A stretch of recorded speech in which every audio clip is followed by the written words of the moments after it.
বললেন যে তার ভাই ভাবি কই, কই যে এই যে। আমি বললাম আপনি যে বদলাই আনেন না, এটা কেমনে বুঝবো?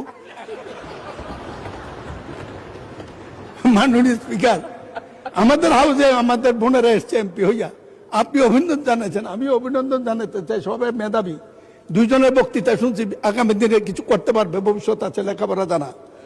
কিন্তু বুঝলাম না তো কারা আপনারা ভিতরে? আপনারা আপনারা এদিকে দেখতে পারেন, আমরা এদিকে দেখলে কি আছে এটা বুঝবো না, এটা ঠিক না। মাননীয় সদস্য প্লিজ পার্সোনাল ফ্রিডম নিয়ে কথা বলা উচিত না, ঠিক না।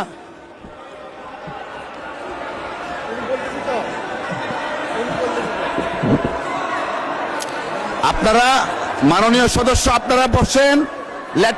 মাননীয় স্পিকার, উনি ওনার বক্তব্যে যা বলেছেন তা আসলে সংসদীয় রীতিনীতি এবং আমাদের সাংবিধানিক অধিকার সকল কিছু সীমাকে অতিক্রম করে গিয়েছে।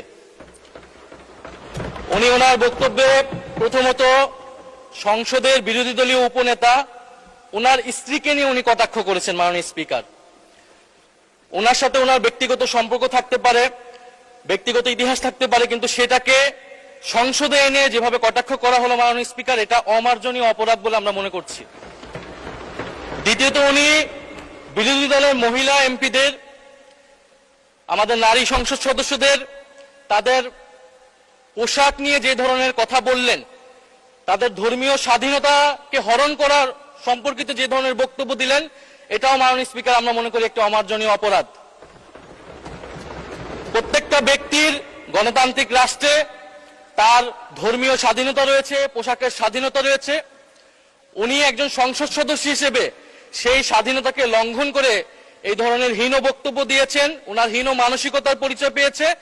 এবং আমরা মনে করি উনি ওনার বক্তব্যে একটি বর্ণবাদী আচরণ মাননীয় স্পিকার বহিঃপ্রকাশ পেয়েছে ওনার বক্তব্যের মাধ্যমে।